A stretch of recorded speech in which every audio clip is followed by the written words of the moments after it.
మా ఉమ్మడి జిల్లాకు సంబంధించిన ఉత్తర తెలంగాణలో ఉన్నటువంటి ప్రాజెక్టులకు సంబంధించిన అంశం అనేక సార్లు చర్చనీయాంశమైంది.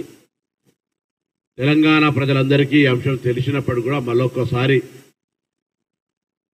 రాజకీయపరమైనటువంటి అంశాలు ప్రస్తావిస్తున్నటువంటి ప్రతిపక్షాల ప్రతిస్పందనగా వాస్తవాలు చెప్పే ప్రయత్నం చేస్తా ఉన్నాం.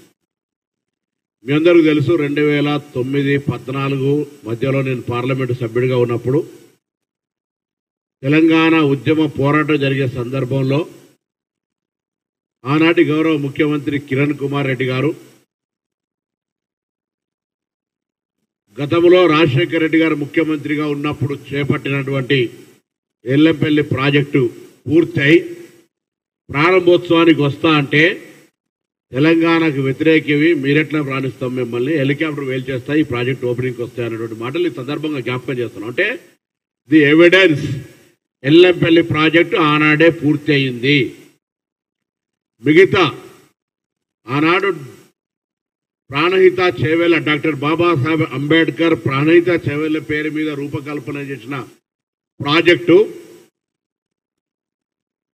ప్రాజెక్టులో భాగమైనటువంటి గుండె లాంటి ఎల్లంపల్లి, దాని కింద నంది మేడారం, లక్ష్మీ బ్యారేజ్, దాని తర్వాత మిడ్ మానేర్ తర్వాత అనంతగిరి రిజర్వేర్ తర్వాత ప్రాజెక్టులు గౌరవలితో సహా అనేకమైనటువంటి ప్రాజెక్టులు ఉండేటువంటి సందర్భంగా ఇంజనీర్ గారు ముఖ్యమంత్రి గారు వచ్చి రిడిజైనింగ్ పేరు మీద చేపట్టినటువంటి కార్యనిర్వాహకం వల్ల జరిగిన నష్టం ప్రాజెక్టు నిరుపయోగంగా మారిన తర్వాత తెలంగాణ ప్రజలందరికీ తెలిసిపోయింది.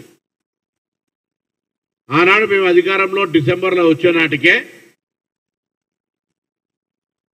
అక్టోబర్ నవంబర్ ప్రాంతం లోపల ఇదే సేమ్ సెప్టెంబర్ అక్టోబర్ నవంబర్ ప్రాంతంలో కాళేశ్వరం కుంగిపోయింది అనేటువంటి వార్తలు వాళ్ళు అధికారంలో ఉన్ననాడే కాళేశ్వరం కుంగిపోయిందని, దీని మీద విద్రోహ సంఘటన జరిగి ఉండొచ్చని నీ సంబంధిత శాఖ అధికారులు ఎఫ్ఐఆర్ దర్జీ చేస్తే విస్ఫోటంగా సౌండ్ నచ్చింది, ఈ ప్రాజెక్టు మీద ఎవరో కుట్ర పండినారనేటువంటి మాట చాలా దూరం. దాని తర్వాత సాంకేతికంగా పోలీసులు ఇతరత్ర ఇరిగేషన్ అధికారులు విచారణ జరిపి అటువంటి అవకాశం లేదు, అక్కడ ఉండేబడేటువంటి నిర్మాణాత్మక లోపం వల్ల కుంగిపోయింది అని చెప్పినటువంటి సంఘటన. దాని మీద రాజకీయ విమర్శలు ప్రతి విమర్శలు వచ్చినాయి. మేము అధికారికంగా అక్కడికి ప్రత్యక్ష సందర్శనకు అయినాం, ప్రతిపక్షాలు పోయినాయి.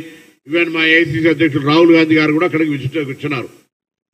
నేను ఇక్కడ చెప్పే అంశం ఏంటంటే ప్రాజెక్టు కాళేశ్వరం పేరు మీద పెట్టిన పెట్టుబడి మీరు అధికారంలో ఉన్నప్పుడే కుంగిపోయి నిష్ప్రయోజనమైనటువంటి మాట వాస్తవము.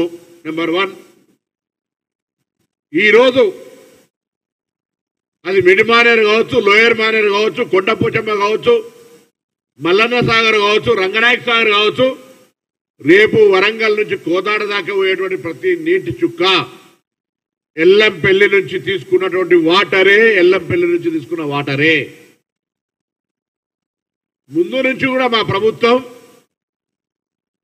ప్రతి వర్షపు చుక్కను కూడా రైతాంగానికి వినియోగించే విధంగా చర్యలు ముందస్తుగా ఆలోచన చేసినాం. కాబట్టి నీళ్ళు ఎట్లెట్లా వస్తూ ఉంటుంటే భగవంతుడు కూడా మాకు పట్ల కరుణించండి. ఎందుకంటే ఒకేసారి 3-4 రోజులు వర్షం వచ్చి విపరీతమైన వర్షం నీళ్లు సముద్రంలో కలిసిపోతే మేము ఇవన్నీ నింపేవాళ్ళం కాదు, వాస్తవంగా మళ్ళీ ఇబ్బంది ఉంటుండే.